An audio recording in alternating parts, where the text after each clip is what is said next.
Thoughtless, casual gaming. Thoughtless, casual gaming. Thoughtless, casual gaming. Thoughtless, casual gaming.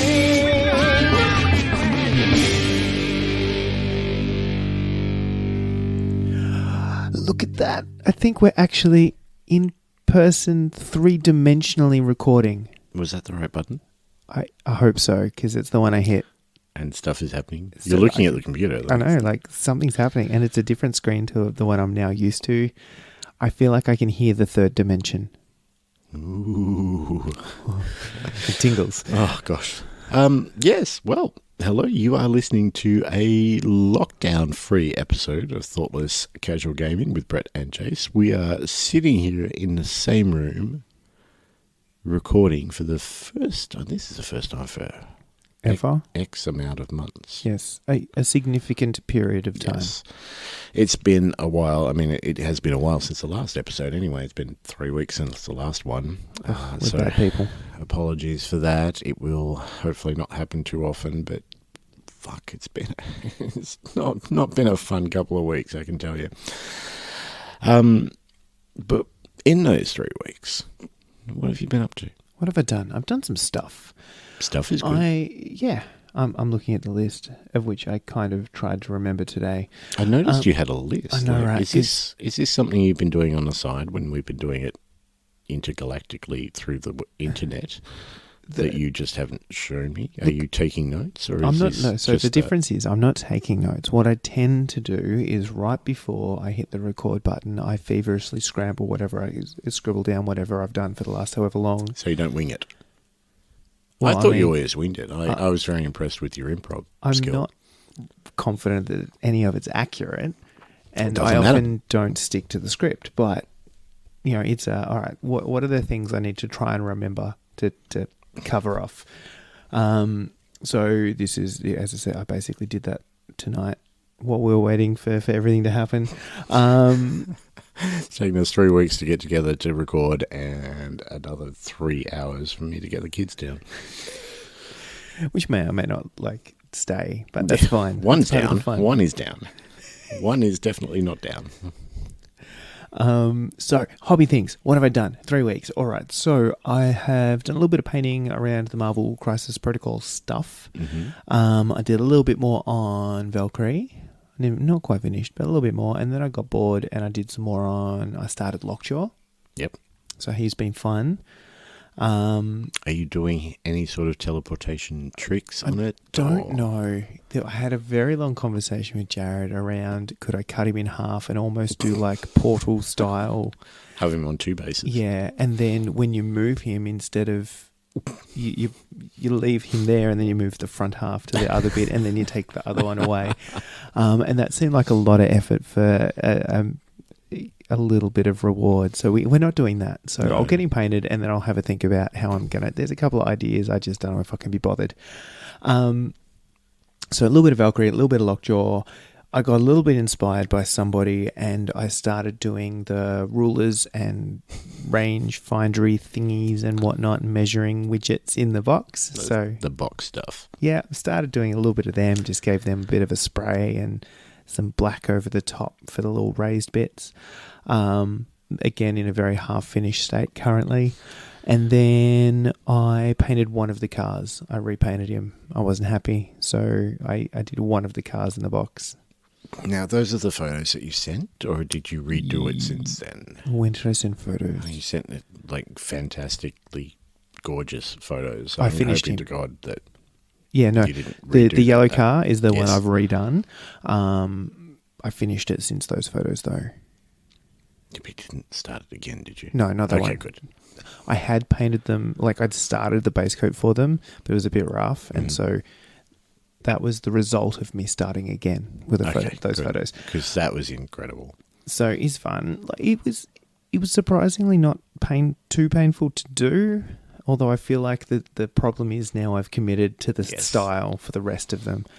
So we're here now, and that's fine. Do you just need to do it for the other car, or do you need to continue it on for anything else? Well, I'm thinking windows of buildings and true. that kind of jazz, which I'm not really impressed about. We'll see. I might avoid it and see how bad it looks together. See, when you 3D print a 3-story building, Yeah, you might change your every mind. single goddamn thing. So look, that's been happening. Speaking of 3D printing, I finally got my printer back in action. Which Excellent. is very exciting for me. It's literally, I do that thing where it works really well for a while, and then something happens and it doesn't, and I crack the shits with it for about 3 months. And it sits there, and then I somehow work up the motivation to do probably very little to fix it. And it goes again. So it's currently going again, and I think it's been going non-stop for the last week. Excellent. While I'm doing stuff and just getting stuff printed, which is glorious, doing a bunch of different terrain. And yeah, Marvel Crisis Protocol buildings and stuff are on the agenda. We're going to need some. Yeah, we're going to need I think both of us are going to need some. Or probably all three of us. Yeah. Anyway. I'm reasonably sure Jared's already started. Yes. So this is good. So that was exciting. Other things I have done, very little TV. I couldn't remember. I literally wrote a note here that I was supposed to ask before we started hitting, I hit record, and it was, did we talk about the end of Titans on air or off air? Off air. Okay, great. So I finished Titans. I only know that because it's on my list here. Okay, great. Yeah, so we did Titans season 3? Is that what we're up to? Season 3. Yes, totally nailed that. Red Hood season. Yes, As opposed to Deathstroke season and Raven season. correct. Yes, I totally know Rabbit where we're season. at. Duck season. Rabbit season. Duck season. Duck season. I said duck season. I said fire. All right. So yeah. So we finished that. That was exciting. Man, Red Hood was a little bitch. I really. Look, when they introduced Jason Todd it was season 1, wasn't it? I Or could was it hear the season erection 2? from here. It was like he was spot on. He was a little bitch of a Robin, which is who Jason Todd is supposed to be. Yes. It is not who Red Hood is supposed to be. Red Hood has evolved and become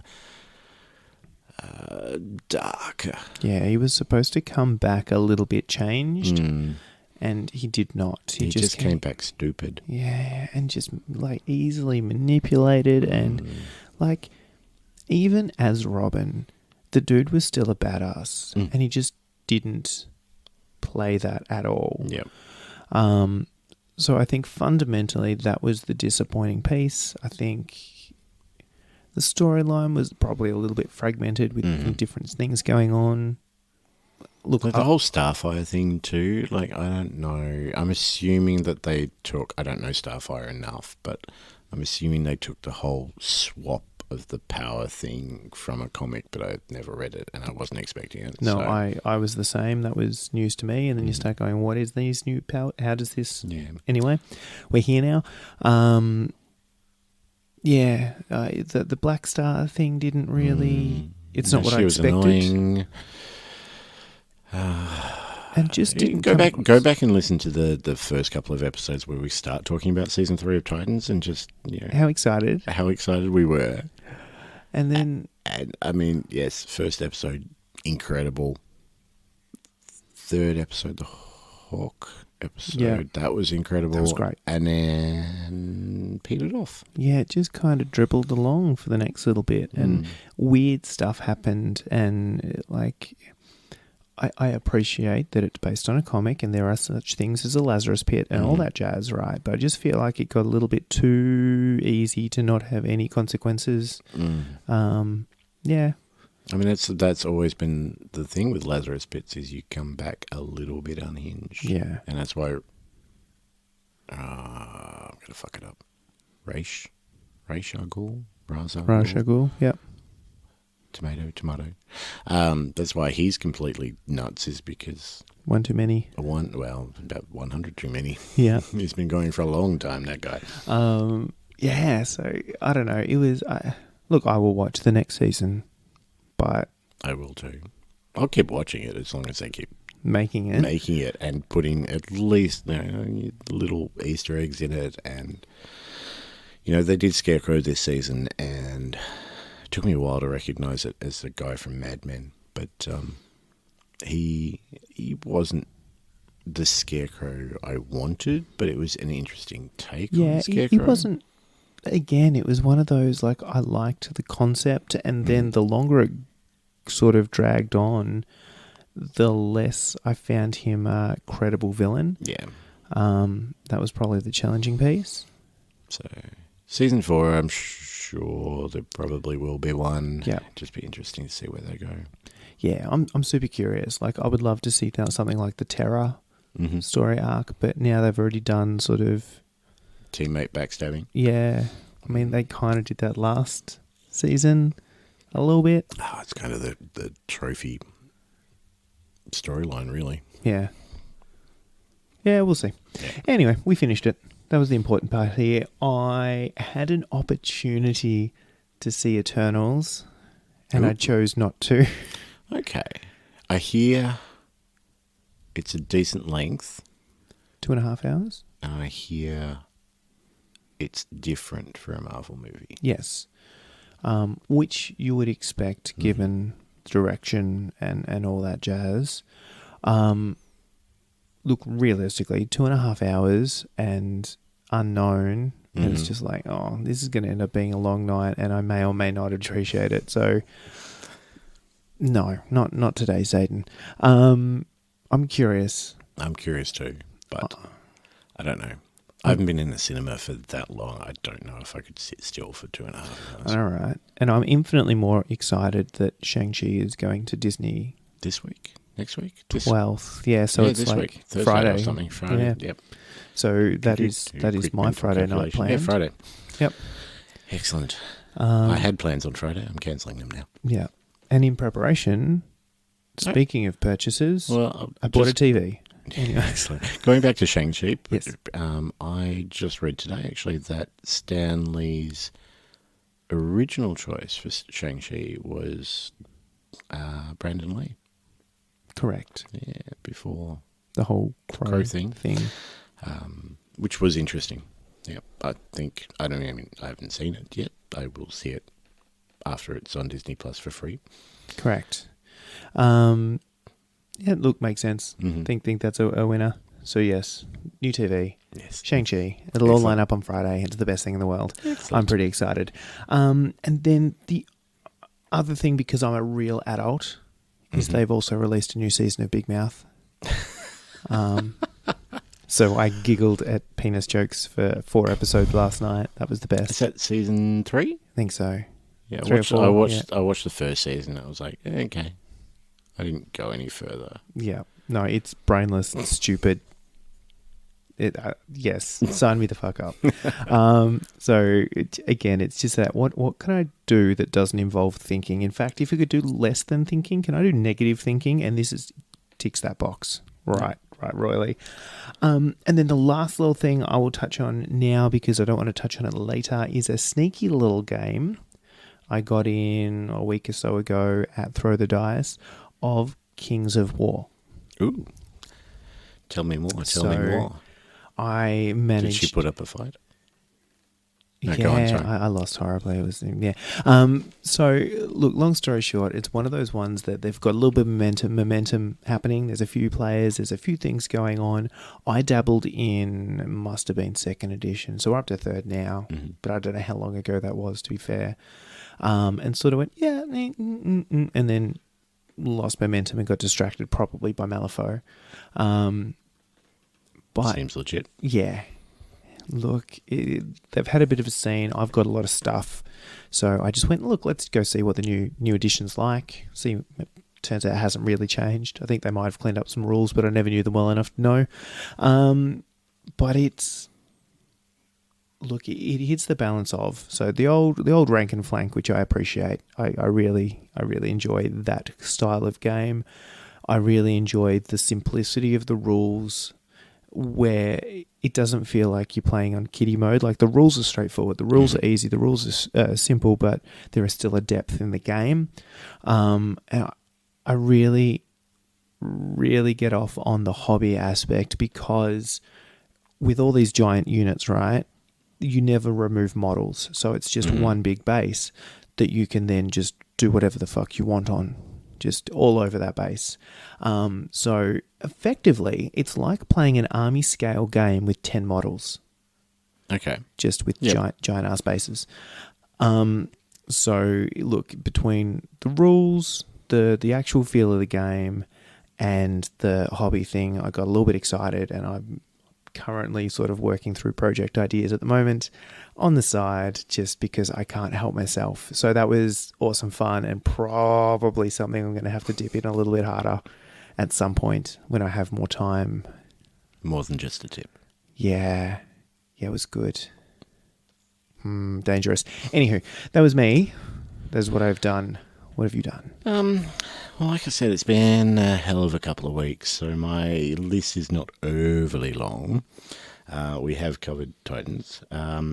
Speaking of Eternals and a 2.5 hour long film, I decided 9 o'clock one night that I was going to watch a certain film, which is not 2.5, it's 2 3/4. That's several hours. Yep, math. Cool. Dune. Oh, that's right. That was a movie. Yes. Mistake. Watching it or watching it at that time? Watching it at that time. Okay.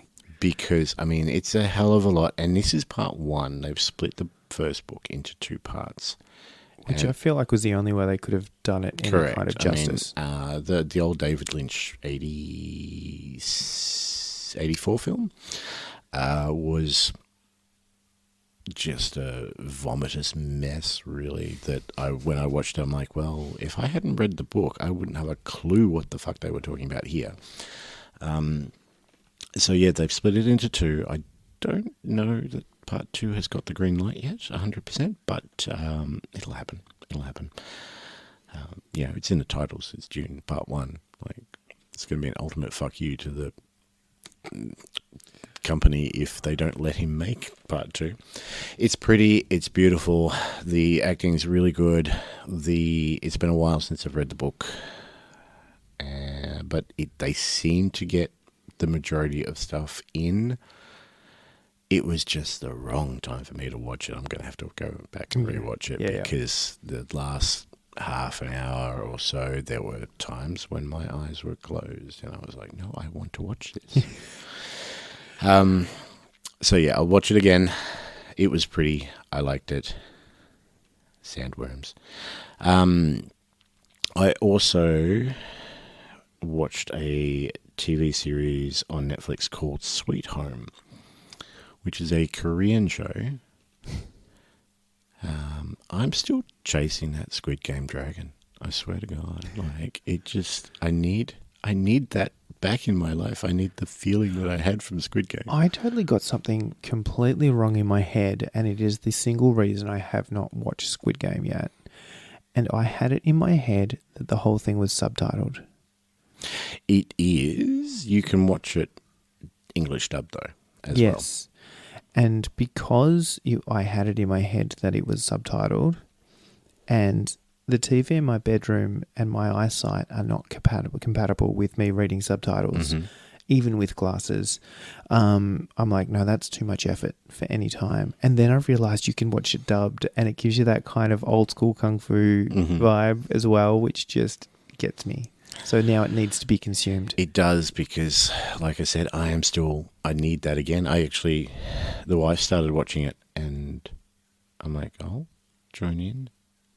But then, I got home late from somewhere one night, and she had watched the last 3 episodes without me. So I've seen 6 of the 9 episodes twice. Okay. But yeah, like, Sweet Home was interesting. It's about a heap of people that live in an apartment block where all of a sudden people start turning into monsters outside. And, like, these are full-on monsters. Like, There's first episode. There is pretty much one of the vampires with the mouths that open up and the huge tongue thing that comes out from Blade 2. Yep. Yeah. Okay. There is this massive Resident Evil type knockoff giant muscle thing that just walks around saying protein and looking for people to eat. The visual effects, the monsters themselves, absolutely incredible. You said it was Korean, yeah? Yeah. Yeah, they don't half-ass things over there. Yeah, just incredible to look at. The plot, they kind of skipped over things. Seems unimportant. Like the episode 2 or 3, like there's people in their midst turning into monsters. Yep. And they're kind of just accepting them, but then quarantining others and hiding from the ones outside. And I'm like, You've what just the explained fuck? the last 2 years of our lives. Yeah, well, true. So I finished it. I wouldn't watch it again. It's set up for a season 2. I'd probably watch season 2 just for the visual effects, though, because they lead was pretty ass, man. All right. Apart from that, the only other thing I've started watching, and there's a bit of a lead-up story into this, is that I got bored one afternoon after work, I think it was, and went through, because my Spotify has connected to my old iTunes. Oh, God. It can do that? Yes, it can This do is that. This And is it how can Skynet starts. bring up the playlists from your iTunes playlists. Oh, God. But for whatever reason, I don't know if this is normal or if it's just me, but it brings it up, but it doesn't find those songs. Okay. So I went through one of my old playlists, which was just heaps and heaps of my favourite songs. And I'm like, I haven't heard that for a while. I'll add that to this playlist. Haven't heard that for a while. I'll add that to this playlist. And while listening, one of the songs was Superhero by Jane's Addiction, which was the theme song for Entourage. I see what's happened here. Yeah. And so I thought to myself the other day, I'm like, I need something to watch while I paint. I haven't watched Entourage in a long time, so I watched the first couple of episodes of that. And I loved it. I need more. So that'll be my little painting show for a little while. It seems silly to start Battlestar again just so early. Yes, just so early. Just so early. I mean, I watched it, a year and a half ago? It's coming up. It's about time. About due. Hobby-wise, I have been working a bit more on the Marvel characters. I did finish off Scarlet Witch, which I did in a sort of red and black style. Not the pink tights, which is the important thing here. No, all the images I see of her are really pink tights and red, and it just sort of blended and didn't quite work. And correct. So I made her a sort of darker red with black, more kind of like a MCU type. Closer to that anyway. And then I had a bit of fun and I played around with because she's coming out of swirls of magic. I grabbed the old fluoro pink paint that I used for the Paint It Pink competition. Yes. And I added some contrast medium.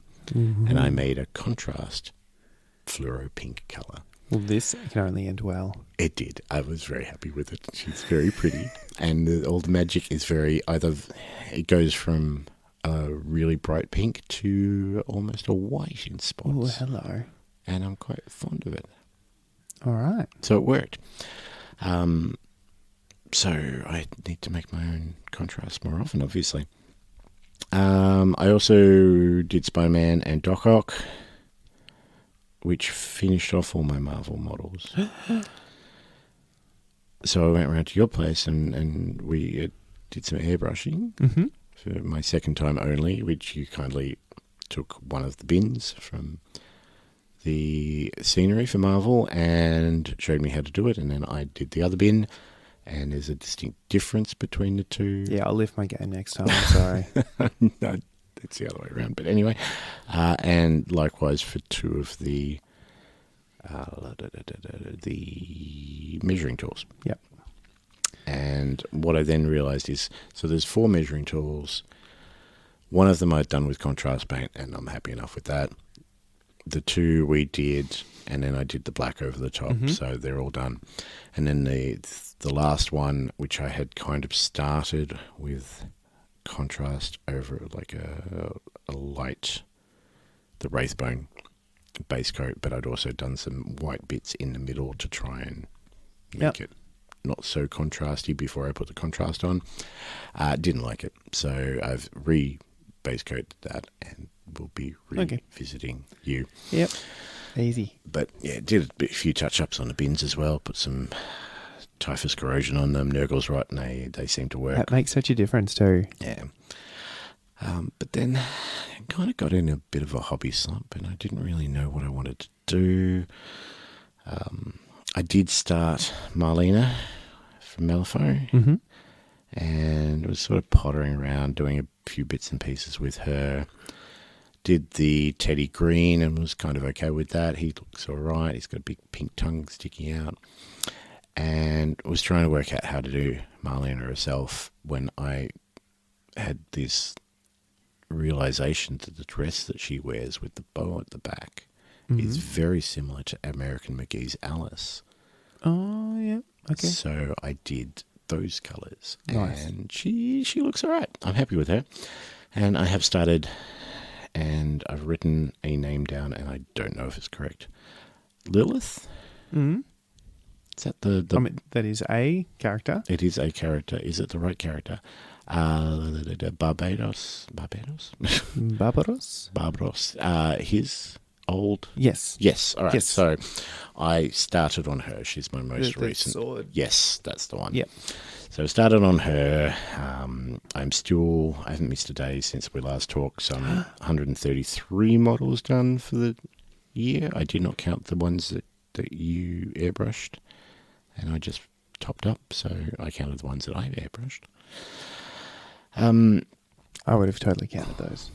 Purchase-wise, I haven't really purchased anything. I have somewhat ordered things. A certain corn pitch and a certain corn dice.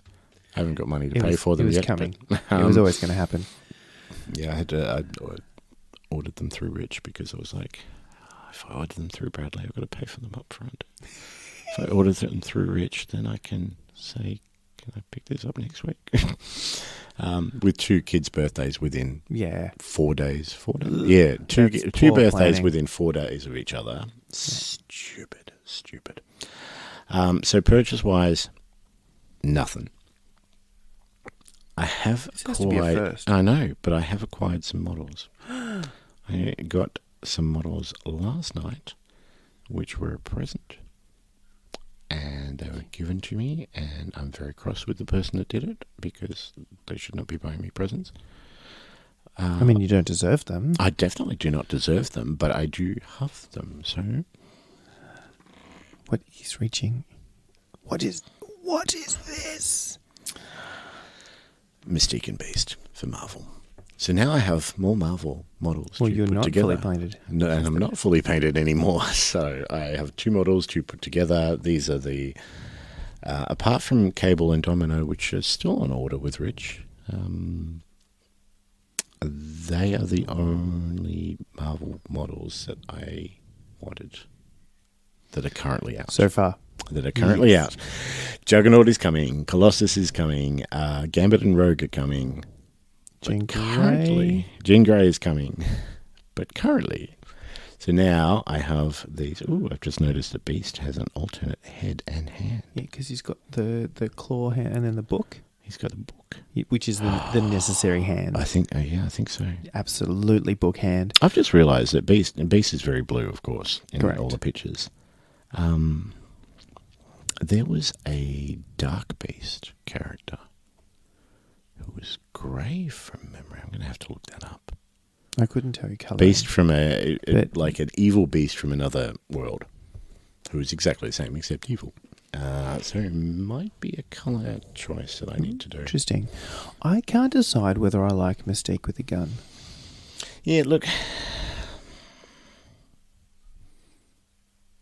If I take the gun out, then she's just sort of trying to fist somebody, really. Look, which is slightly more on character, but I'll probably stick with the gun because I can't be asked.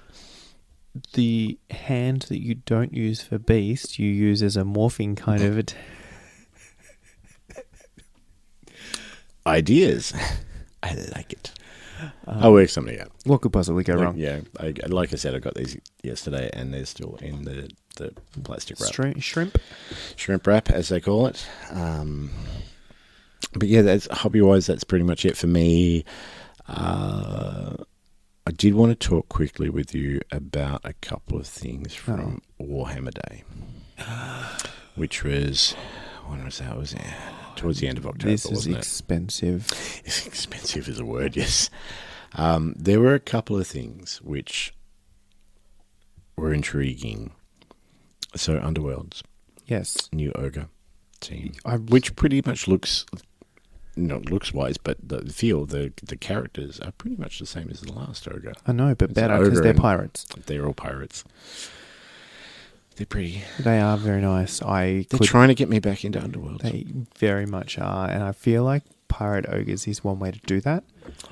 Pirate anything is one way to do that. Yeah, you basically take anything and add pirate, and it's better. Yeah.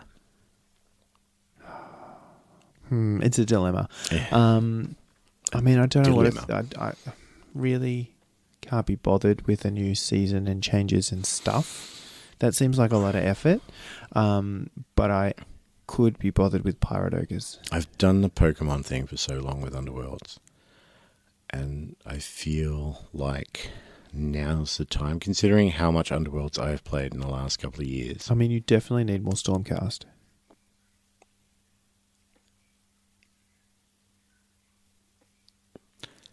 No. Just no. I mean, this is the best Stormcast crew that they've brought out Oh, so it far. is. to It be is. fair, But in their it's defense. Stormcast. Yes, they are both cast and storm. Yes. No. So, I don't know. Look, I think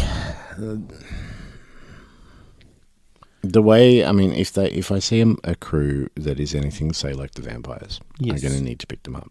Yes. And then I'm going to have cards for this season. So whether that's enough to drag me back in or not, I'm trying to be good.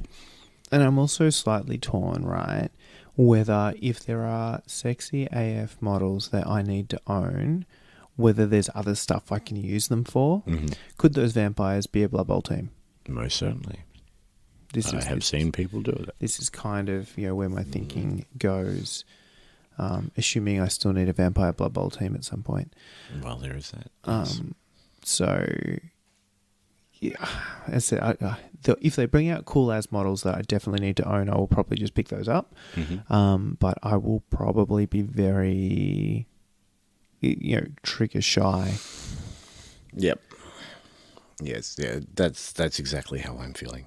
So, I mean, I'm happy enough with what I've done with Underworlds. I'm happy enough with the fact that I have all but one of the crews up to now, and the one I don't have is another Stormcast one, which doesn't come with any cards that I needed. So, yeah, I can't. I don't have the interest or motivation to keep up with another season of something that I don't play regularly. If it was a main game that I was super keen on and I was all over like a rash, sure, but it was fun because it was an easy pickup game. Yep. We got too many of those at the moment. So many of those. Although I would love to get another Underworlds game in soon. I do, yes. We had plans. We had plans with the Hobby Homies guys, but they fell through. Maybe we should try and attempt. Find a better podcast to talk to. Yeah, you just can't help being a dick sometimes, can you? No, I'd love to get those guys in. I'm thinking of all the games that we need to play. We have Patreon games to play too. Oh shit, I should do some of those. You should do some of those. I'll line you up. All right. I've got a couple planned hesitantly. I'm hoping to possibly get Clinton's Blood Bowl 7's game in this week. If you do a Thursday night. No, it will not be an evening due to Clinton's schedule. Damn him. Are we looking at hopefully, because he messaged me last week, he's like, I'm free Friday, can we do it? I have to be gone by 2 to pick up the kids. I'm like, I was going to message you yesterday to find out if you wanted to do Friday, but then today they told me I have to work, so I can't do Friday anymore. So we're going to try this week, but I haven't messaged him. All right. Anyway, moving on. How did we go from Underworlds to Playing games to games we have to play. Yeah, fair enough. Now Cool. we're here. But other things on Warhammer Day, because Warhammer Day is a day... Of Warhammer. Yes. An expensive day of Warhammer. Do we talk about expensiveness? Because expense. I don't think we've mentioned it enough. Shall we talk about Warcry?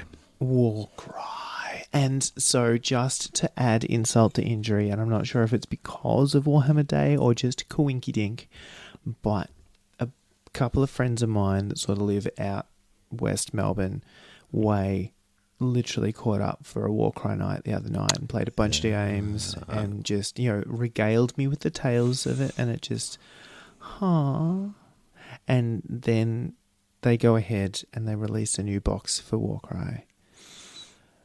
With Spider-Man. Oh, so pretty terrain. Spider-Man. I can't help but feel, so the two warbands in it, right? You've got Spider-Man.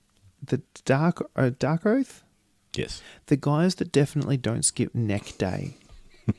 That's the thing I got out of all of their sculpts, was just very necky. They're very chaos people without being anything else. How can we not be Conan but not be Conan? Yeah. It's vanilla. I feel like they've done that warband in other games numerous times. Yeah. And they kind of just roll out that sculpt for a little bit, or that style for a little bit, and meh. And then you have Spider-Man. Spider-Man. Which I looked at, and the very first model I looked at had like a helmet faceplate thing with like 6 eyes that looks like a direct rip from the Necromunda Vansar gang. And then now I can't unsee it.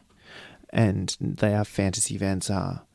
See, I don't know the Vansar well enough to not think Spider-Man. I mean, they're definitely Spider-Man. Like, they literally have webs and tentacles and stuff as adornments and whatnot. They are definitely the peak of the two crews. Spider-Peak. I'm just not sure that I need them, but I definitely do need the terrain, because that is the shit. Pretty terrain. So fucking pretty. How weird is it, though, to have a box set release where the terrain is the piece that you want? Like, that doesn't happen very often, does it? No, well, to be fair... you are a terrain person. I am very much a terrain, but the last... I'm sitting here kicking boxes of your terrain under that. That's where they went. The last Warcry box, I suppose the thing is, both of the warbands in the last box were just sex on legs, and the terrain was a bit meh. And then the first box, the terrain was mind-blowing, because it was kind of the first time they'd done a fantasy version of that, and yes, that was all of the wonderful things. I can't even remember what the first warbands were. Not important. Iron Golems was one, and the other one was the other one. Oh, that's why I didn't care, because it was the other Conan-y kind of... Yeah, snore. I might still have them kicking around somewhere. I don't even know. Meh, not important. So yeah, I definitely need it for the terrain. I don't know if they've changed the rules. I assume they have. It's the kind of thing that they do to get you to buy the latest things. But also, as much as I desperately need that terrain, the last boxes that had like little gribbly monsters and other stuff in it I really liked. And I feel like this box doesn't have a lot of that. Mm-hmm. They've just... Crew, terrain, done? Yeah. Probably some little whippy sticks for measuring. Whippy sticks. Is that what we're calling them now? I like that. I mean, that's what I called them in high school, when what the entire purpose was to hit people on the back of the legs with them. But yes, so I will look for someone reselling the terrain. Is the moral of the story. There will be. Guaranteed. Yeah. What else did they do that was good on Warhammer Day? I feel like there's one more thing that I can't for the life of me remember what it was. They probably did some Necromunda. Yeah, there was definitely Necromunda stuff. Would have been 40k stuff. No, I wouldn't have thrown a Space Marine in this. It's a, Necrons are coming to Aeronautical. I said that. I did see those. That wasn't a Warhammer Day thing, though. No. Also, it wasn't an interesting thing. But, Look, if anything, I mean, Aeronautica is one of those games. It's like the other ones of those games, really, as far as I can tell. Anyway, I haven't played it, so let's take that with a grain of salt. But I have played X-Wing. I have played Battlestar. Yep. Incidentally, I was supposed to get a Battlestar game in last weekend with my brother, but unfortunately, kid's birthday's kind of fucked that for me. Rude. Yeah, I know, right? Well, the fact that I had no sleep because of the kids' birthdays, and instead of playing games with him, I passed out. Anyway. Look, the important thing is we blame the children. That's it. That's what they're there for. That's why I had them, to blame them. Yeah, like, I feel like it's one of those games that plays very similar and, it would be a bit of fun, but so far they've done, like, Orcs, they've done Space Marines, they've done Eldar. None of those have appealed. Necrons are the first thing that may appeal. Yeah. If they had Chaos, then maybe I'd bite. Yeah. But Necrons Just do are a thing. possibly good enough. Depends. It depends how they release Doesn't them. love a croissant. I do love croissants. And they have different croissants. There were 2 croissants. Double croissants. Double croissant. I mean, that sounds like a better. It's like, Sounds like a good Saturday night. Anyway, getting back, Warhammer Day. That's what other games? What other games does G-Dub do? Age of Sigmar, but who cares? Yeah.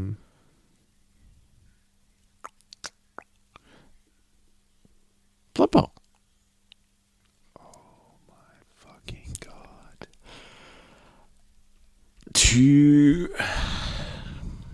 I needed a new pair of pants that day. I'm When just glad I out- wasn't wearing any. When I found out, like, seriously. Okay, for those that haven't seen, that have any interest in Blood Bowl, Stop it. Be better humans. Dungeon Bowl is coming. Now, Dungeon Bowl has not been done since Second Ed.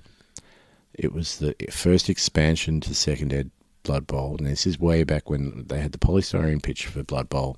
They had the single pose plastic miniatures for the teams. There were no block dice. It was all D6s, and the elves and the dwarves came out in a thing called Dungeon Bowl, which was basically the way it plays is you have 2 teams and you're in a dungeon. What else do you need? That's it. Like that's basically. Well, what else do you need? What you need is a ball. You don't need a ball at all. Stop that. Well, to play a game, surely you need a ball. So let's put one of these balls in a chest. And then let's put 5 identical chests that have bombs in them. So that when your character opens a chest, he's either going to get the ball or he's going to have Explode. a explodey box. Yes. So you've got that. Then you've got portal fun. Yeah, because, how else is it to get around a dungeon than teleport? I mean, you either have to walk through the teeny tiny corridors full of people who want to smash your face in, Yep. or you jump through the portal that could take you anywhere. Yes. And, I mean, going back, like, this is what, 89 or something like that, Dungeon Bowl came out. Jervis Johnson updated the rules for Third Ed, but there were never any actual releases. So the portals are numbered 1 to 6. And you jump on a portal and you roll a dice, and that's which portal you go to. Totally random. Which is the best. Which is the best. And if you teleported onto the portal that you Came from. jump on, that was it. You're out. Out Love for the it. game. Yeah.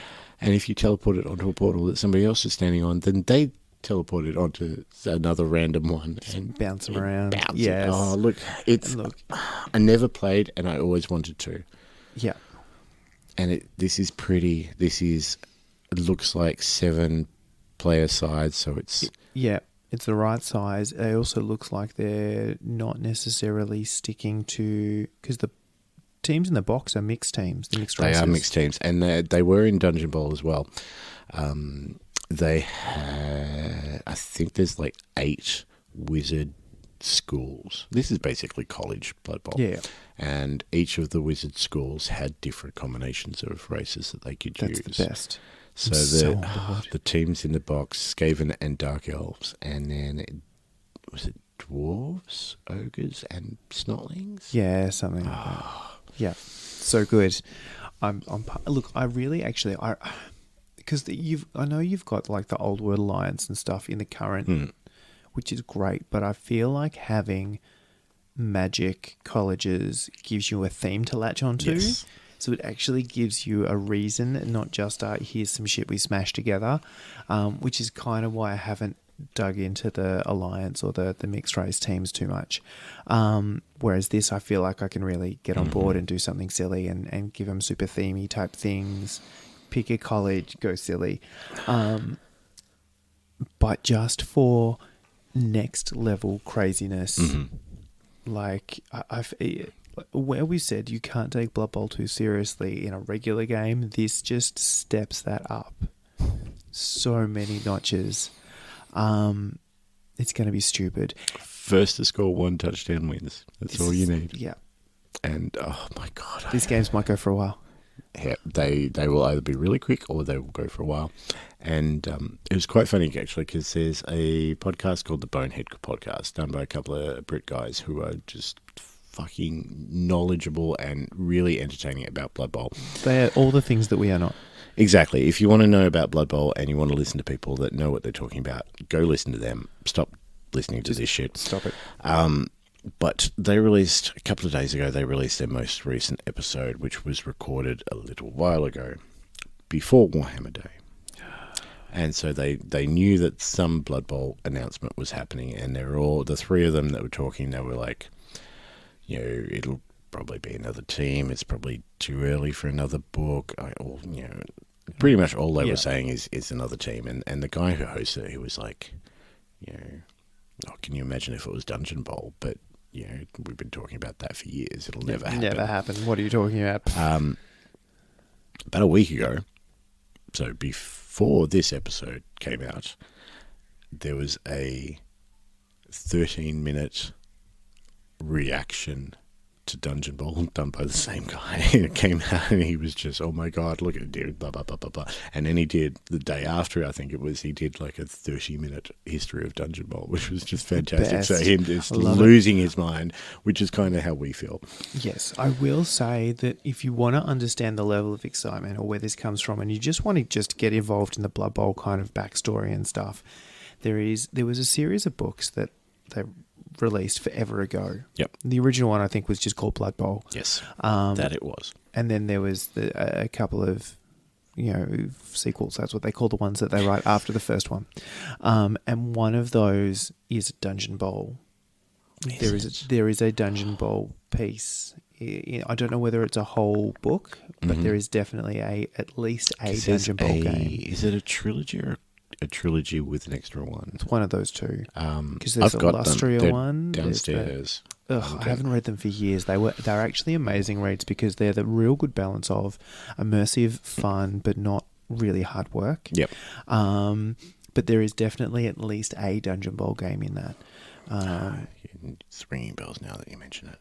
And you're reading this book from the perspective of a character that is a player in a human player, not even like one of the fun ones, in a dungeon. Like he's just been teleported in there. There's no way out, and there's full of things that explode and portals that he doesn't know what will happen and all that. And it's just, and another team trying to bash him up. And this is it. It's all that chat. It's so much fun, and I am just really pumped for that level of crazy. Oh god, yes! I cannot wait. I don't care what it costs. Let's be honest. We've got the Corn team out on the weekend. I'm so glad I already had a Corn team. I've already decided how I'm going to paint mine. I haven't even ordered them yet. But I will pick them up and I will paint them. And God knows when I'll use them because I'm down for ogres next season. Yeah. Yeah, it won't be next season. I've got a Necro team I haven't used yet. I know, right? But equally, I did see how much our Blood Bowl chat got excited about Corn. Mm-hmm. And I am wondering if we could convince a Corn season, Corn off. What about a corn day Yeah. where we just, Can we get pasties? yes, Cornish ones? corn dogs? Yes. Yes. This can only be, we can get popcorn, Cornflakes? and then we can just put on something to watch in the background, maybe some corn hub. And There's a line and we jump over it here. Anyway. I wasn't talking about a subscribed version, like the free version. We'll watch the ads. It's okay. A friend of mine invited me to a porn party once. And, like, he sent this email out. Like, I'm totally getting off the hobby topic here, but he Depends what the hobby is, really. sent this email out. You can paint. And this email came to my work address. Oh, this is even better. And, yeah, it invited us all to this porn party. And we're all talking amongst ourselves going, really? How does this work? And so we all rocked up for your usual drinks and chats and stuff. And there was, like, computer in one room, there was a TV in another room, there was a projector in one room, and just various different flavors. There was midgets. There was, I think there was someone in an octopus costume. I mean, there always is, really. And it was a very strange party. Memorable. Just, the least amount of eye contact at a party ever. Pretty much. Yeah. We kind of sat and talked in. Yeah, anyway. I'm going to sit out the front. All right. Anywho, getting back to slightly on topic, that's it for Warhammer Day. There's nothing else important. No, it doesn't really matter. It finishes. But how quickly we segued from Dungeon Ball to porn explains how excited we are about it. Yes. I hope that kind of gives you a frame of reference. Again, new pants.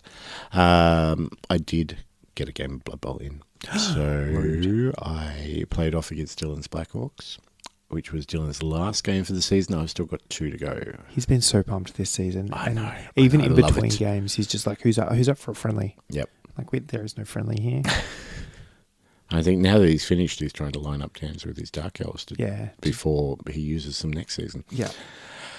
But yes, so I've got 2 more games to go, which is yourself and Bradley. Mm-hmm. So we will get those in pretty soon. But basic summary of the game, the dice fucking hated everyone. Like nothing happened. Yeah. Like it was just everyone and no rerolls. And I had like 65k for inducements. Yeah. Which is not much for a halfling team. That is not enough. So I took one of those desperate measures things again, and it was. I can't even remember what it was. I don't think I used it. So that was money was well spent. He kicked me in the first half. I couldn't really do much with the ball. His turn 6, he decides to blitz with his troll against my treeman. Mm-hmm. It gets a both down result. He's happy with that. Yeah. I'm like, okay, whatever, treeman. 11 armor, 11 plus armor, that's pretty decent. Trolls at 10 plus, I'm not going to get through that. He does not get through my armor. I rolled an 11 to get through his armor. That gets through his armor. And then I roll an 11 for the injury. And you have Mighty Blow that you have not used. And I have Mighty Blow that I have not used. Dead Troll on his own blitz. He regened. So, normal game of Blood Bowl, I'd still get the SP for that. I still get the credit. I think my halflings actually have the most kills of any team this season. What? Which is 3. Anywho. There's not been enough murder, but I suppose there's less players on the pitch. So less players on the pitch, less turns. Yeah, there's less murder potential. Yep. Second half. One season will change that. Oh, yes. Second half, I kicked to him. He had 2 turns in a row where he hit one of my halflings with a Black Orc and rolled double skulls. 2 turns in a row. So this is the type of dice. Okay, I see what's happening. Yeah. I managed to chuck so his goblin was pretty much within scoring distance with the ball. He had 2 goblins around him. I chucked a halfling against both of those goblins. I blitzed with another halfling, dodging into the tackle zones, one dying. The goblin that had the ball. This is goblin with block. With dodge, right? So it's a 1 in 6 chance. Got him down. Ball goes flying over the edge. Crowd throws it back in towards my end zone, which I then managed to pick it up. And on my turn 11, I threw the halfling with the ball. He landed. I needed something like a 4+ or something to land, shit, yep. and he landed. He'd moved that turn to get close to the great treatment, yep. so he was stuck within scoring distance. And pretty much Dylan's only option was to blitz with a goblin to take down this. So same thing I'd done to him. Yep, exactly. It'll be a 1 dice block. Said goblin was standing next to a halfling. Dodged. Failed. Dodged with the reroll. Failed. Fell over. Halfling trots in for the score. 1-0 to me. First win for the season. Shit, still. It was like the only time the dice went right, they went right for me 3 times, which was the injury to the troll, yep. the thrown halfling, and the 1 dice blitz. And damn, that was kind of 3 times more than they went right for Dylan. Yeah. I absolutely need to remember that I can throw snotlings as a defensive tactic. Mm-hmm. I forget that constantly. Yeah, me too. Yeah. Must happen. But that was my Blood Bowl game. So, like I said, 2 games to go. So we should hook up soon, and then we should play Blood Bowl. Likewise, I'm going to have to tie down Bradley at some point, and then I will be ready to go for season 2. Yeah. Like I said to you earlier, I've spoken to Jack today, and he is very keen and seems to be less busy, so he will start getting his games this is in. My other game. The goal is to get this season done next week. I'd love to by the middle of December. That would be ideal, and then we can start talking January kickoff, which would be perfect. Yep. Anyway, let's make that happen. All right. We've talked a lot about things that we did not plan to talk about. We have. Speaking of Blood Bowl, is there anything else you want to mention? Anything pink? I mean, I got pretty excited for Dungeon Bowl. Not that pink. A certain person sitting across from me, his Paint It Pink competition entry. Yes, I did one of those. I wasn't allowed to win Painted Pink. That was sad. No. But I love the fact that you called it Painted Pink in the entry to the Blood Bowl painting competition. Absolutely. that just tickled my pink bits. Yeah, that was our fun little week. And it was glorious because, again, it's been a couple of weeks and work's been hell and all that kind of jazz. And I woke up to an email, must have been Sunday morning, and just saying, FYI, congrats, keep it under your hat, but also I need your mailing address and stuff, and permission to announce it and things. So that was, as I say, completely unexpected, but pretty cool. Fucking gold, and still on the base. I know, right? Came with. I took a photo. I cropped it really hard. And look, realistically, I was thinking about it. Like, the base, you didn't do anything. Added nothing. Yeah. Like, it wasn't like a giant scenic thing. So I don't think I really broke the spirit of the rules. And then I just cropped it really close. Yep. This is the joy of online competitions, guys. You only have to paint one half the model. You did paint all of them. I did paint all of the model. And you painted it well, and it looked so good and pink. It was very pink. I didn't know how that was going to go down. But it turns out that the guys from Bonehead and a few of those were on the judging panel. So I'll be curious to see if there's any episodes that talk about... Look, honestly, and I've said this to a couple of people, I feel like I chose categories well because some of those other categories had some incredible... I mean, the one I had some pretty amazing stuff in it. No, I was surprised that I managed to take it out. But yeah, when you started looking through some of the others, oh my God. Oh yes. Some of those so pretty. So pretty. I'm kind of glad I didn't enter it all.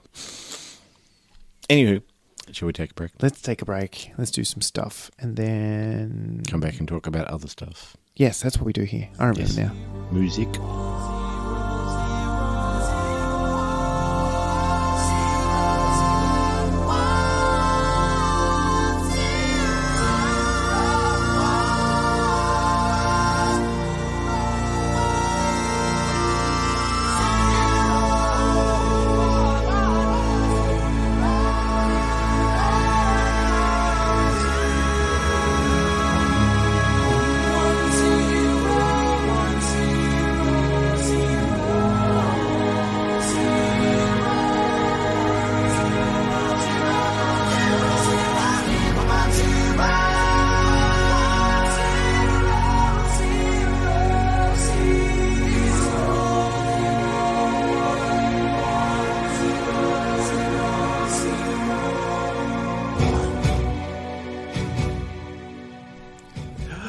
We're back. It worked again. Are you sure? No, but let's hope. Lights are flashing. Hope is a Computer's strategy. on.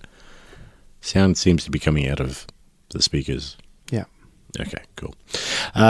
You are listening to our second episode of Thoughtless Crisis Gaming, Yes. where we talk about Marvel Crisis. Last episode, we talked about how we think the game plays. Sort of ish. Whether that's correct or not, that's another question. But Close enough. nobody's told us otherwise, so yay. I think we got it all right.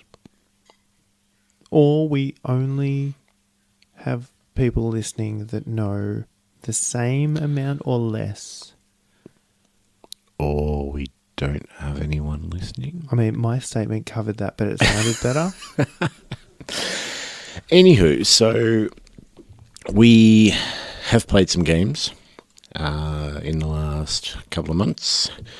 We had, first off, we were joined by Jared for an intro game for him. This was our second game, I believe, for you Something and me. like that, yeah. His first game, we played a 3-player game. Well, there was 3 of us there, and we went, what's the easiest way to do this? Screw it. Let's just throw models on the table and smash each other Pretty around. much. We ignored some rules, so we had no cards, we had no affiliation rules, and we didn't have... Did we have crisis cards? I don't think we did. No. Oh. No, I think we did. No, we did. We We definitely did, but we only used one of the objectives. That's right, yep. So we used one of the objectives. We just decided that we could deploy in a corner each, and that made sense. Yep. And yeah, so no affiliations, no tactics cards, no anything fancy. It was just a case of, all right, let's run through the base mechanics of the game. Mm-hmm. How do things work? How do models interact? How do just the card abilities work? That kind of jazz. I think a good indication of the game itself is the fact that during turn 2, Jared just said, right, I'm hooked. I'm in. It's a fun game. It is, and it's because, as I said, we killed some of the kind of extra depth. We dumbed it around. down. Dumbed it down to our Absolutely. level. Which is good for me, to be fair, because I don't know about you, but I was kind of relearning as I went along, going, yeah, I likewise. remember how this worked. But just having it a case where you can go, this is the core mechanic, and in a turn, somebody goes, right, I get this game. I know how it works. Yeah. I can kind of run with it. And then you just add the next layer of depth into it. And that is another layer, but I don't think it's an excessively, it's not like, oh, okay, now you understand how to roll dice. Here, have 1,000 other things that you need to think about. I think it's manageable, and I like that. Yes. It seemed like the more we've played, the more things we've added on. And I don't think it's made it any more difficult or anything. It's just extra steps to think about. But this 3-player game with one crisis, you're quite right, because I was trying to remember how we scored, because we definitely scored. Yeah. It ended up exactly how you would expect it to end up, which was just an all-in brawl. Absolutely. Which I actually think, as an aside, Crisis Protocol would work very well as multiplayer, single model each, all-in brawl, respawns, Yep. all that jazz. I feel like, Marvel Enforcer.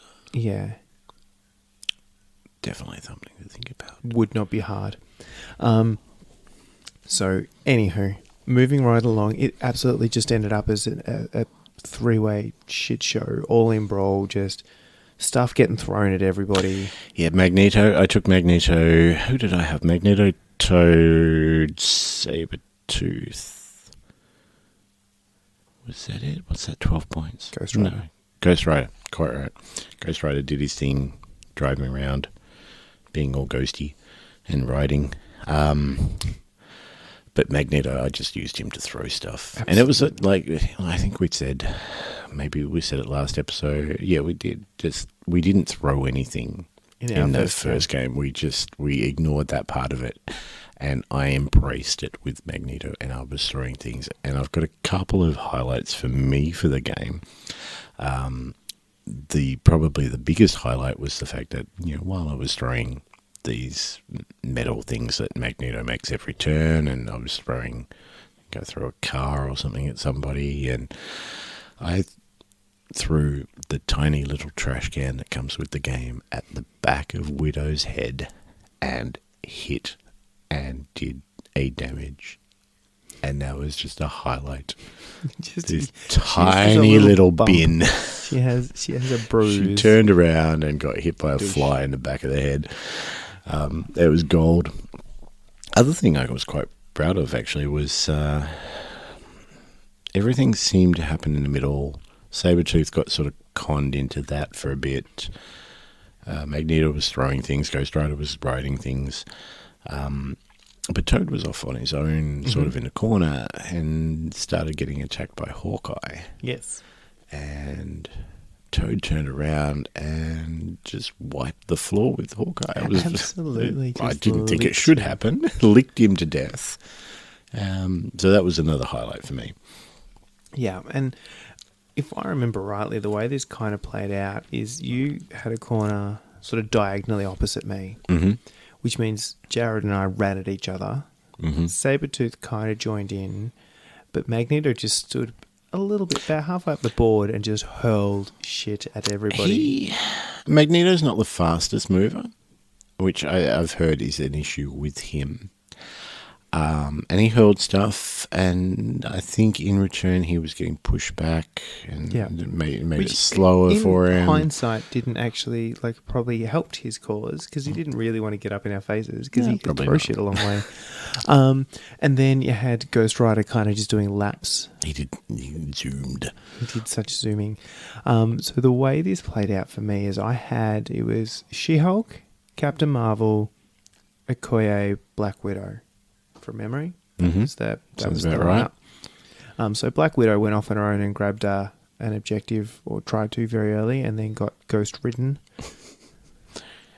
Written by the ghost. I think I've seen that movie. Yeah. It was a parody. It wasn't very good. I mean, you basically just want to watch it for the terracotta spinning wheel thingy. Then, so that happened. I had to, effectively, She-Hulk ran into the middle of everything. Which I think is what She-Hulk is supposed to do. I feel like that's her jam, right? That's where she really shines. So it was her, and she had Thor, and she had Iron Man, and she had Captain America, all kind of having a crack, and she was having a crack back. We were trying to punch Iron Man off a building at one point. It was all this kind of fun. It's where we also started playing with throwing characters into other characters, which I very much appreciated. But it's where I also started to learn that those kind of little 2 and 3 threat characters have real utility, but also die really, really easily when you throw them into the middle of everything. And Okoye is one I keep chucking in, because I feel like there's utility there. Like, she's got a lot of stuff on her card that seems really, really good. But if someone just concentrates on her a little bit, they don't actually have to roll dice. They have to actually concentrate. Stare at her intensely. She goes down real quick to anything that's mildly heavy hitting. She's a bodyguard type character too, isn't she? So she's got the martial artist, she's got bodyguard, but she's got a really good mix of short and long range. But it's kind of, there seems to be a few characters in the affiliation that would go really well, but have a level of fragility around them. And I feel like having another bodyguard option apart from She-Hulk, because I don't want to take all the wounds on her, is useful. But I need to work out how to keep her alive a little bit longer. Because using a bodyguard on Okoye means that she's taking damage from attacks, which are not necessarily targeting her, which means she goes down quicker. Yeah. Especially once people start targeting. Yes. So you once you've taken that one or two by, just bodyguard, and then she's only got a couple left, someone looks, target. There's an opportunity. Yeah. So it's just working out when and how to use that. That being said, just being able to redirect attacks, and I think especially attacks that do other stuff apart from damage. When you need to do something with a character and you need all of their actions and you need all of their power and all that kind of stuff, being able to take on those effects, I think, on Okoye rather than the damage is probably where she really shines. But I'm still nutting it out. Yeah, I don't know what attacks do what things. We'll get there. Practice makes perfect. So yeah, three players ends up in a bit of a brawl in the middle, and effectively you guys kind of wiped each other out. Yeah, and then you got lots of points. Yeah, like Sabretooth got knocked out in the end. Well, he was the one that came near the middle. He was the one that came near the middle. I think he got pushed near the middle at some point. And then I'm like, well, he's here. He hits people. Let's hit people with him. And then, so by the end of the game, I think, was it like Widow and maybe one other? There were like 2 characters left, which I just mopped up with my guys who really, like Ghost Rider and Magneto hadn't taken much damage at all, if anything. I'd knocked out Iron Man and Thor, which means it was Captain America, and then you'd already killed Hawkeye. And so Widow was the other one. I licked him. Yeah. And I'm pretty sure I killed Thor by throwing Iron Man at him, which is the important thing. Is it as important as hitting somebody in the back of the head with a little trash can, though? Will we ever top that moment? I feel like I think maybe not. our Marvel Crisis Protocol career has peaked. Moving on, what game shall we go for next? Are there any other games we can throw trash cans? That's the moral of the story. Yes, and last episode when we were talking about how hard it is to wipe out teams, and you're not focusing on the crisis if you're doing that, and 3-player, that doesn't seem to make a difference. Well, I mean, we'd already done this game by the time we were talking last time, so I know, right? It would be interesting if we did this again and there was actually a second crisis and all the other jazz. That I think that'd be an interesting piece to see how it changed. Especially if they were both crises that involve spreading out a bit more. Yep. I think that's probably a good idea.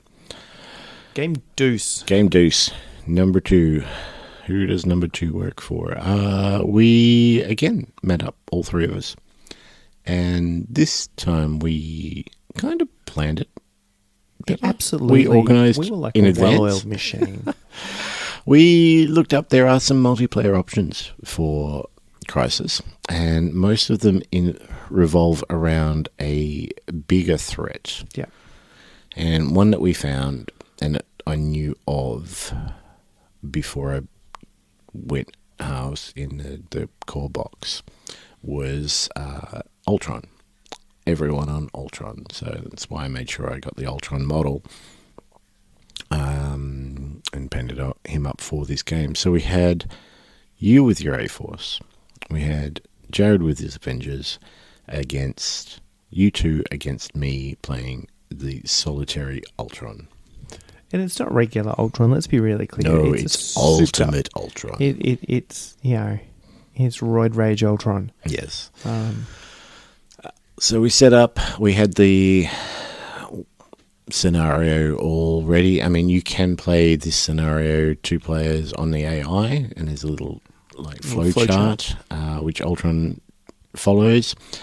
And we mentioned this last episode, but we definitely made a mistake in the fact that we did not have enough scenery, I don't think. Nowhere near. And that was just a logistical thing more than anything. That would be, that game again would be interesting with, and we'll talk through what happened, but I feel like more scenery and a little bit more cooperation, and it would have been a very interesting game. Yeah. It was a very interesting game. It was good fun, and it was just, there was some silly shit that happened. But hindsight is 2020. Yes, there were a couple of things which we all probably could or should have done better. We did incorporate cards and affiliations. Mm-hmm. Me playing as Ultron, that made no effect on me. How did you find that? Like, did it come into play much in this game? It came into play, so the affiliation bonus for A-Force, which is really super useful, is when once a turn, when one of your team take damage, or someone else gets power. So they take damage and they get a power because that's just how the game works, and then someone else gets an additional power. Okay. So they can all get an extra power once a turn from that bonus. So it just means that those kind of 4 and 5 power abilities you kind of rack up a little bit quicker. Yep.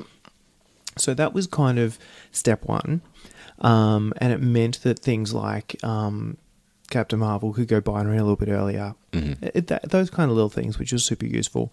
Then we kick into the cards, and I'm trying to remember what I took. So one of them, they were the A4 specific ones, but one of them gave me the drop-off ability, so I could pick up She-Hulk and move her with somebody.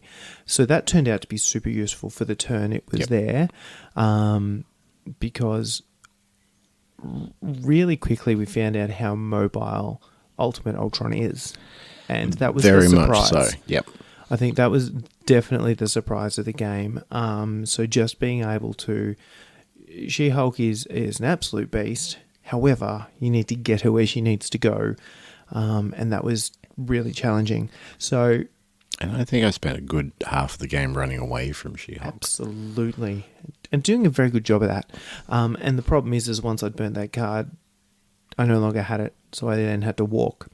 Walking sucks. Oh, my, it's the worst. And then the other one... stopped all of my once. So again, it's in the power phase. Each of my models can pay 1 power to not be able to be pushed for that turn, and which also turned out to be rather useful given the way Ultron was pushing us into things. Ultron did a lot of pushing. A lot of his ultimate attacks had some degree of push. I think there was a reactive push as well. Yep. So and I don't think they were pushes. I should have looked at the card before we started talking, but I think they were throws. Look, it might have been that, but I'm relatively sure whatever you were doing, the card let me stop you doing the thing, and that was good. Interestingly, like I was trying to work out, it was super useful in this game because of Ultron and his abilities, without knowing what models you're playing against and all that kind of stuff. Like, I started having the question around, would you throw this in a regular game? But when half your objectives are about standing somewhere, I feel like maybe it has some utility. Yeah, no, definitely. And given, like, it starts to put together how the crew works, I think, in that She-Hulk stands somewhere, takes a lot of damage, does a lot of things, and then you add a can't be pushed to this, you can start to see how it's a pretty good kind of static control crew. And then it's okay, what do I need to throw in to do the run around type objectives? So you guys had 2 cards each to sort of keep Ultron to a less difficult type level. I think it was a normal level or something they called it. Normal game is 5 cards. So gives you a bit more of an option, I suppose. I have not played a normal game yet, but I do have one lined up for tomorrow night. So I am eager to see how the cards and the affiliation thing works for me. But you definitely, you used yours, whether Jared used, I think he used at least one of his 2 cards. Yeah, I think he's used one at least, but I honestly can't remember. It feels like forever ago, to be honest. It was a while ago, definitely. Other issue that we found with Ultron throwing people around a lot. One mistake that we made. Yes. Because we make mistakes. That's the whole point of this podcast. Is I was throwing people into terrain, and we were removing the said terrain. Yes. Reading through the rules, as I did before the last podcast, probably should have been something we did before playing the game. But you only remove the terrain if it's smaller than the if it's smaller than the model itself. So, and that's where and this is where the mistake comes, because if you throw the terrain, you remove the terrain in every instance. But when you throw someone into terrain, you only remove the terrain when it's smaller than the model being thrown. Yep. That was the little second sentence that we didn't read. Which would have had an effect, especially the fact that we had nothing over a 3.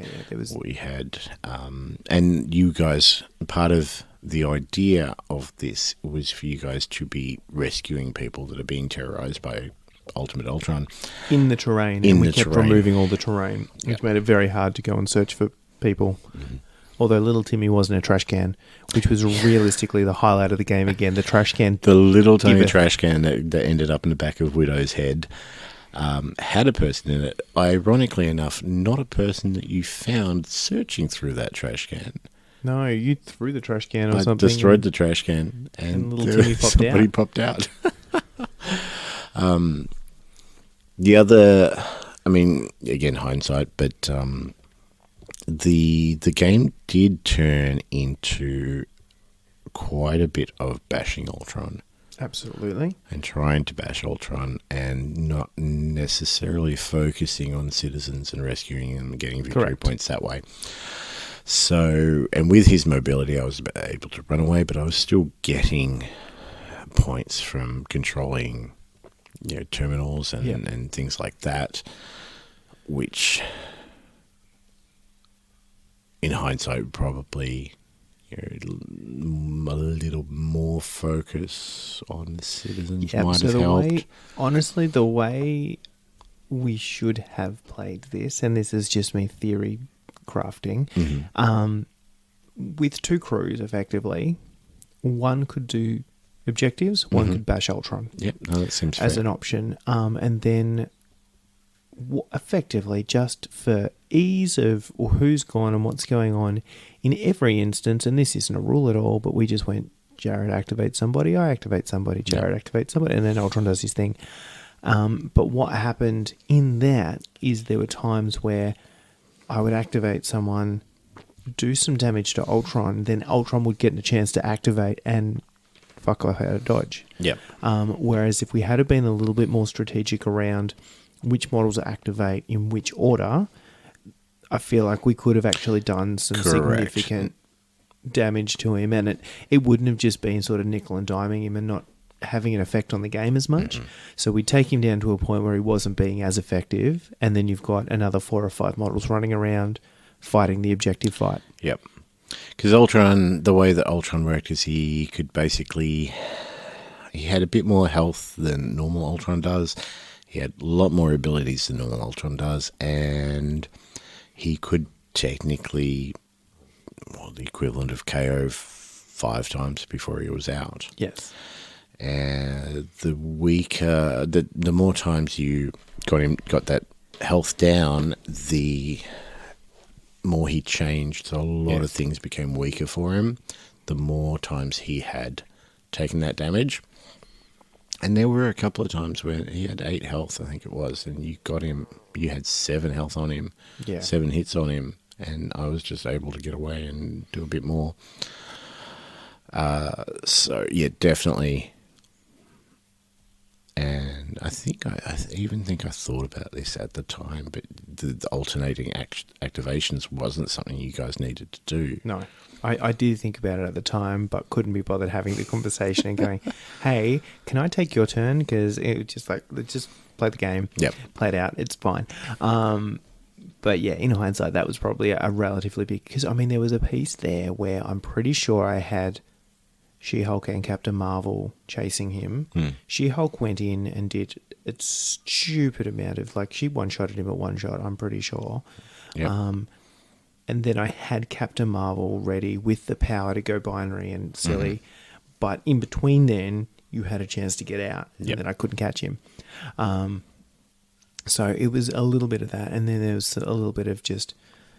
I remember, you know, because Jared was playing with Ant-Man and trying to push him around and move him around as much as we can. But there was some reactive pushes from Ultron that I wasn't... that came out. So... I got the first attack off, and then he kind of pushed out a dodge for the second attack, and I'm like, shit, now I guess I walk over to him. So yeah, no, I think some more strategic planning on our behalf, and some more terrain, and yeah, it would be fun. Yeah, I'd be keen to do that again, or try one of the other ones, because there's a Hulk one. There is a Hulk one. There's a Thanos one. There is a Thanos one, which I don't think any of us own Thanos yet. Doesn't matter. Yet. I've got Hulk. I have a chibi Thanos. No, that's true. That's true. Plus, you're not using the card that comes with him. You're using a different card. Exactly. Printed off card off the web. Any cards in the app anyway. And then there's a Dormammu. Ah, yes. Which I also have a chibi version of. Excellent. Oh, we can do all of... Now Which I've is just a very got this. multiverse kind of feel to it. I've just got this image of like this ultimate threat just harassing the city, and you know the Avengers and You leave the X-Men. Powerpuff Girls out of this. They all go out to defeat it, and there's this tiny chibi version. Yeah. It's going to be glorious. I'm so on board with this. It might give me an excuse to force me to paint one too. There we go. Anyway, Ultron ended up pretty much... It was his turn. He was on like 19. He needed like 20 victory points or something like that. He needed one more victory point. Rolled the dice, as I do at the start of the turn, for him. Got a result where I destroy a piece of terrain that has already been searched. And there just happened to be a car next to Ant-Man who was right next to me that had been searched. So the car got destroyed. Person popped out, as are the rules. Little citizen popped out. Yeah. Ultron wanders over, smashes him in the head. Smacks him one. And gains the last victory He had point. a family. Ultron cares not for your family. 1000101. There's our song. The humans are dead. And that was that game. Yeah. So again, super fun. A good excuse to play 3 players. Just a little bit different. I kind of want to do chibi versions. Anywho, I snuck in a third game. So Jared and I, there was one of those nights that you couldn't make it. So Jared and I lined up and actually played just a full standard, everyday, boring 2-player I think situation. Jared and I had a game lined up, and then last minute life shit. And I'm like, Jace, do you want to take the spot? So I managed to dive in. And look, we rolled it up. We had, look, to be perfectly honest, we set up the game up in advance. So we knew what the objectives and everything were.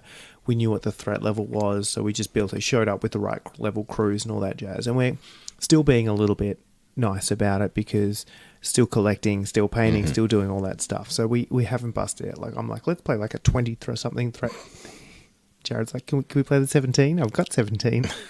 We can play the 17. So that was fine. But this meant that it was the 5 cards, and all that jazz. So the 2, and this is where it got interesting. So the 2 objectives that we had the same setup. So it basically meant that there were 3 objectives in exactly the same spot, right along the center line, which turned the game into a little bit of a clusterfuck in the center again. Where the whole concept is, there's no one extraction and one other crisis. So you kind of stand in one place and you grab something and run. Then the two, so it was the scroll agents and something about a gamma bomb that we had. But to take control of either one of those objectives, you needed to roll dice and get a result. So there was a whole lot of models standing around these three objectives, rolling dice, not getting a result, and punching each other so they could get to the next turn to do it. So it did end up in three little clusters of stuff happening, because one of them was a scroll agent that you needed to extract, but they didn't show up till like turn 4, turn 5. Like, it was pretty late in the game. In the center one, and after I'd been rolling dice on that bastard thing for the first 4 turns, Iron Man just goes, "Oh, there he is." Fucks off out of dodge. Sounds like an Iron Man thing. Yeah. So again, running A-Force, but it gave me a chance to bust out Wasp, which was fun. So I ran, and I used, so it was She-Hulk, Wasp, Storm, and then I had Valkyrie and Okoye. Working on the principle that Valkyrie is really punchy but doesn't live very good. So if I paired her with Okoye, who could help her live a little bit longer, that was kind of the tag team over there. Storm had plenty of maneuverability and could kind of just do her own thing, was the dream. And then Wasp could do the drop-off She-Hulk. So they basically took the center. I had Valkyrie and Okoye, who both have pretty reasonable movement as well, on one side, and Storm sort of eyed off Black Widow on the opposite. Storm and Black Widow just stared at each other a whole bunch, to be honest, and tried to get objectives. There was a whole lot of that. Yeah, it was just sexy eyes at each other, really. On the far side, it were Valkyrie and Okoye and Hawkeye. Which didn't end up real well for Hawkeye, but he managed to get out of dodge pretty quickly when he realised that was going pear-shaped. And then I had She-Hulk and Wasp in the centre with Iron Man, Thor, Captain America, and Ant-Man. What could go wrong? Look, to be fair, I blame a lot of this on dice. In that, so the interesting piece with this, because we had 3 objectives on the center line, basically one on top of each other, you had to kind of pick which one you wanted to interact with. So one of them, there is no adverse effects, but it's harder. The dice roll was harder. I can't remember what it was, doesn't matter. And then in the other one, the dice roll was easier, but if it goes bad, you take damage. The bomb explodes. The other one was, the scroll agent was also worth more. So when Jared got up relatively early and grabbed a few of the little objectives, I'm like, right, well, I'll just get the scroll agent, and that's how I'll get it. And then spent way too many turns and way too much power rolling dice and not finding a scroll agent. So I had to sort of abandon ship at some point in there. This game got really fun where we started actually hitting when's a good time to play a tactic card, what's going on here. So I had She-Hulk literally in the middle, just copying it from all sides. But is it patch up, medkit, one of those? You basically, a model spends up to 5 power and you remove that many wounds. So She-Hulk's got, what, 20 wounds or something? Something stupid, 20-something wounds, yeah. So you let her take a bunch of damage. Jared thinks he's getting ahead, and then you patch her up. And all of a sudden, he's like, oh, damn it. So that was glorious. There was that moment. The drop-off, so basically you pick her up and you drop her, and there was a stage there where Wasp turned tiny, then she gets a long movement. So then we drop off a long way, and she gets to attack at the end of it. Wasp can't hold objectives when she's tiny? I couldn't find anything that says she can't drop off. Can't hold objectives, but can carry She-Hulk. Yeah, I may need to check that. But anyway. It's a comic. I liked it. Itty bitty tiny Wasp. So that was fun. And there was a whole lot of, once Iron Man got the Skrull agent, it was, how do I get to here? And there's a whole lot of that kind of problem-solving-y stuff where you're like, all right, what are the abilities have I got? What are the cards have I got? Who's activated? How can I do? And I really enjoy getting myself into a situation where I have to do some serious thinking about how to solve the problem. I almost play games like hoping that I'm going to do enough stupid shit to get myself in a problem that I need to work out how to get out, and it's going to be an epic. And this is why Blood Bowl works really well too, because you do stuff and then you're like, all right, how can I do this? That's where the fun starts. So this game had a bunch of that. So as I said, between a few different cards, with the med kit, with drop off again, which I think is just a staple. I just need someone with flight in that. It definitely seems to be one that you might take quite a bit. And look, it's one of those, I used it probably too early in this game, and I just dumped She-Hulk in the center like as soon as there was somebody there to punch. But I feel like there's a lot of opportunity for things like you're on one objective and I need to get her to another one fast halfway through the game. Save it for that kind of stuff as well. You know, the combo of Okoye and Valkyrie worked really well. And then Valkyrie having a charge ability as well, so she can move and attack in one action.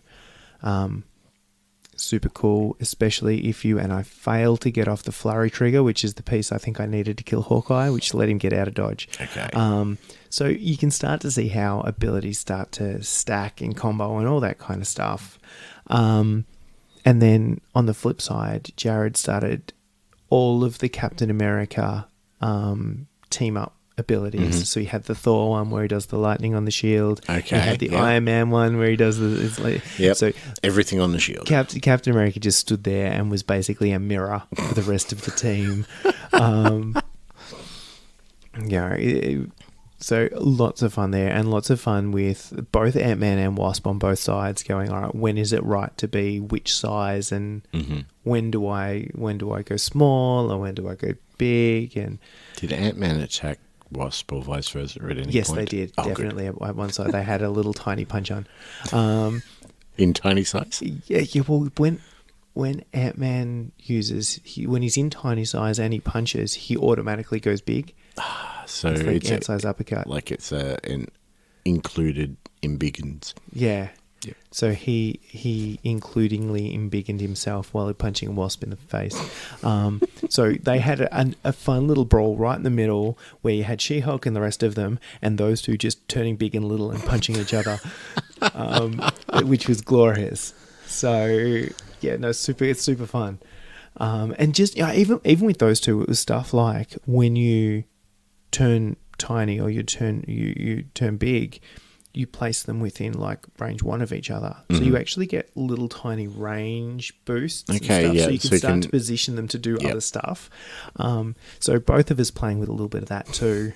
And it was that kind of thing where you're like, there was any number of moments where Jared was like, oh, I'm going to do this and this and that. Oh, no, wait, that costs power. I'm just going to go backwards. So the game went for much longer than it should have because there was a whole lot of, oh, no, you can't do that. That's against the rules. Okay, back we go. We'll try something different. But it's also good being able to play just in that kind of environment.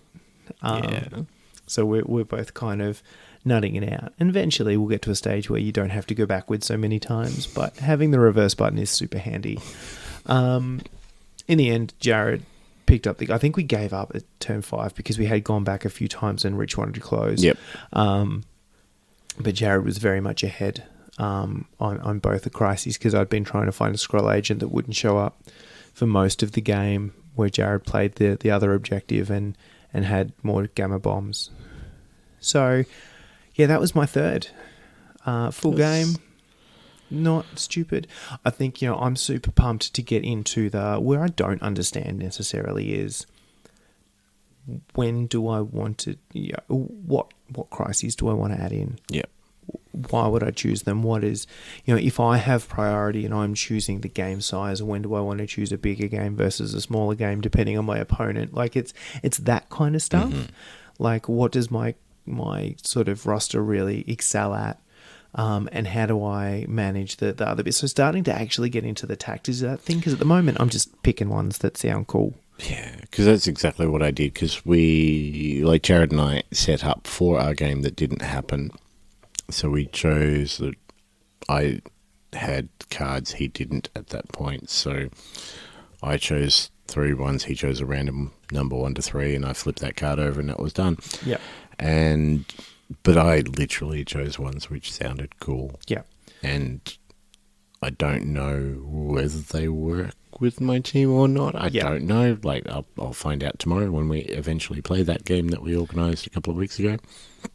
But, I feel the same. And there's the whole, what does my roster need? Like, do I need to take, like, a long mover in this game? Do I need this or that? This will be literally my first game playing with the cards, because Ultron didn't play with them and I haven't used them in the other 2 games. So. Yeah.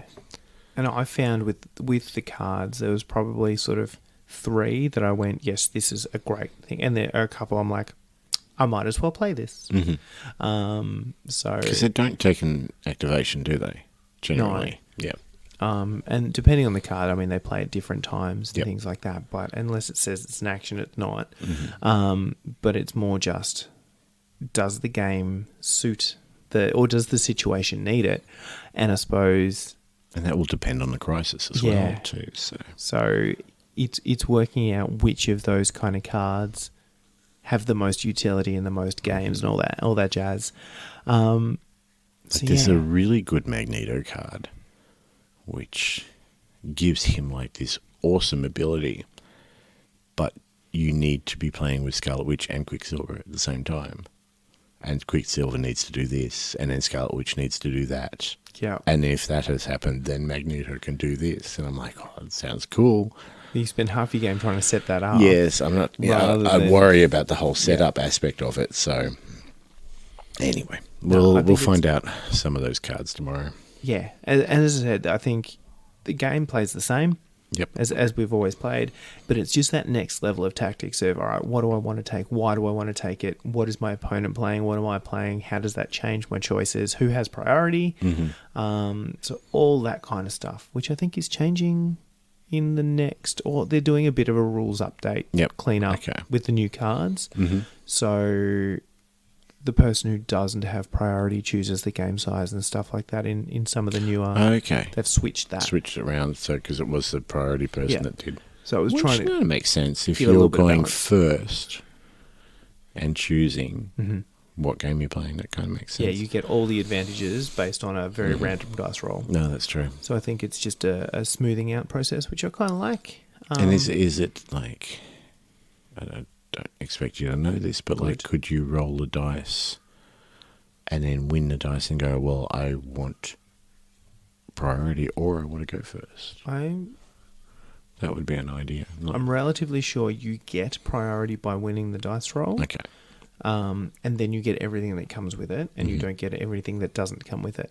Gotcha. I could be very wrong, but I think that I don't think it's a choice situation. I'm not too sure when they're updating, but it shouldn't be too long. No. They've released that many sort of card previews that it can't be too far off. Super pumped. As I said, it's just kind of that real, the flavour, the right level of complexity for my brain with the ability to go as deep as you want. Yep. Yes. Just need more scenery. I'm going to try and steal some of Rich's tomorrow, depending on what is not being used by the Infinity guys. Yeah, and they're pretty full tomorrow. Pretty full. Right. I think Jared and I are the only people not playing Infinity tomorrow. So yeah. But I know, as I said, Jared's had the printer going. See what he comes up with. See what he shows up with. Cool. Anything else? That is Marvel Crisis Protocol to date. Excellent. Well, we will have more. I believe we'll do 1 or 2 more episodes. Yeah, whether the next episode is Marvel focused or not depends on how many games we play in the meantime. I'd like to record not 3 weeks from now. No, it definitely needs to be not 3 weeks. And I feel like you need to play Jared, and then probably we need to line up at some stage and do that as well. So we've got a couple of games to talk about next time, and then we'll see where we go to from there. That's right. I have ideas for another episode too. So maybe we can get. Oh, if I say it on mic, it won't happen. But No. Keep it secret. Keep it safe. Surprise episode. maybe we can do another episode next week. I have no idea what's happening next week. I've got nothing. I've just been trying to get through the last week and a half. Anyway, want to talk quickly too about competitions, giveaways. Turns out there was this Blood Bowl painting competition. No. Speaking of competitions. Blood Bowl painting. We have a giveaway. We have our first giveaways. Many thanks to our Patreons. If you want to jump on and help support us, help us do more of these giveaways, please check out the Patreon link. You know, if you just want to sling a couple of dollars a month at us, that every bit helps, and we'll go into these giveaways. If you'd rather not go through the Patreon platform so you can physically throw dollars at us, I'm okay with that too. Just not too hard. Don't hurt me. We'll have to negotiate different, distance, and I feel like that depends on the amount being thrown. The more you throw, the closer I will stand. Anywho, getting back. So we have our very first giveaway. We announced it on Facebook, and I believe you put the link up on Insta as well.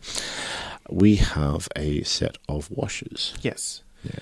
So the Army Painter wash set, which ties in very nicely with, if you've ever used it, they did they called them dips. Do not dip. There's a whole story about why you shouldn't do this. I've used a dip. Yeah. I don't like dip. I like the effect as long as you don't follow the very loose guideline of actually dipping models. That's a bad idea. I'll explain why in another episode. But they match the colours is the moral of the story. Plus they have the whole sort of blues and reds and greens and stuff. Washers, inks, shades, whatever they're called, depending on whichever brand you're looking at, they are my absolute favourite, and this is how I thought I was a better painter than I am right from the get-go, is just washes and inks, and they just, something about it, you paint something, it looks okay, you throw a wash on it, it looks done. Yeah. It's my favourite thing in the world. All you need to do, like the post, share the post, comment on the post with somebody that needs a wash, and we will run this all through November. We will draw at the end of November. If you are a Patreon, you will get 2 entries automatically. And I'm pretty sure I can set up on Twitch like a spinning wheel with names and stuff. So I could do the live stream. Let's do that to see how badly it goes. Oh, okay. We'll do it first off, and then if it works, we'll keep doing it. And if it doesn't work, then we will never mention it again. Yeah, we'll come up with other ways to randomise. Like wacky games.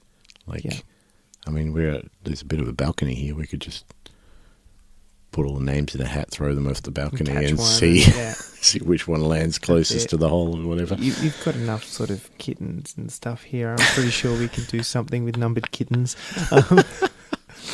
But yes, no. So jump on board that, because there's absolutely no skill to it. You don't have to paint anything. You don't have to do anything much. It's just correct. We want to take the piss out of somebody else. Yeah. You're welcome.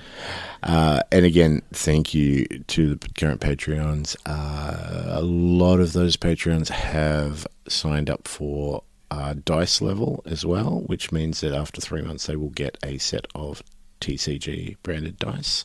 I am in the process of getting those organised. I have hit a bit of a snag with shipping from the US. Ugh, it's the worst. Which is the absolute worst at the moment, because normal shipping from the US, they refuse to use to go to Australia. So I have plans in motion. It may take me a little bit extra time, but if you are a Patreon on one of those levels for 3 months, you will get it, I promise. And I've seen the pictures, and they look so pretty. As always, shout out to the newest sponsors, Penny. Penny, thank you so much for jumping on board. Really, really appreciate it, mate. Is there anything else that's on? That's all I've got listed. No. Not aware of any competitions or... There's probably stuff. Yeah. Honestly, I haven't been paying that much attention. No, to be quite honest. so- I usually jump on Facebook and see what events are coming up, but I didn't. I did not. No. I did nothing. I do actually. I do think that the Warhammer Geelong store is doing another random paint comp. It's the one where you pick the random paint Okay, yep. color and whatnot. And random mini. Yeah, it's a too, random isn't it? mini, Yeah. random paint color, and then they throw them all in a hat, and you Yep. pick one out, and you've got to paint that mini with that color, feature color. Which I always really like them. We'll see. I have a lot of stuff in my backlog right now. Excellent. You and your backlogs. And your painting backlogs too. Cool. So let's end it there. Let's call it. If you haven't and you kind of half like what you heard, just give us a follow on Facebook, Spotify, Twidbean. Twidbean. We're Twitch inventing our own or platforms. Podbean. No, Twidbean. Twidbean. I like that. Explain. Like I said, it took 3 hours to get the kids down. There was something else I wanted to say, and it's totally gone now. Patreon we've mentioned. Had a couple of inquiries about our merch recently. So, yes, that's what it was. Spreadshirt. Yes, I said that right. Good. you did. I was about to say sweatshirt. Spreadshirt. Oh, that's the place they come from. Nike factory. All of our links will be in the Yep. show notes. Jace is really good with doing that. I also got bored one day and I have created a website. You totally did. How the fuck did I forget that? I just remembered then. That's how much effort I went to. So a little bit of pictures on there, a little bit about us. There is a link in Facebook. Yep, I'll add the link to the thing as well. Oh, cool. And then that has, on the bottom of that's the link to everything else. So Linkception. So I'll link to that, and then link back to the thing, and then we'll link to everything else as well. you link on Podbean to the website, which then links to Facebook, which links to Podbean, which links to Spreadshirt, which, I don't know. Correct. Yes. Links ahoy. That is all I have to say. That's it for me. We will catch you soon, hopefully sooner rather than later. That's the plan. Catch ya. Bye. Twidbean. Thoughtless, casual gaming. Thoughtless, casual gaming. Thoughtless, casual gaming. Thoughtless, casual gaming. It's hard to say if it's hard to play when you don't know the rules of the game. Roll the dice with bad advice. The outcome is always the same. So let's casual gaming. So let's casual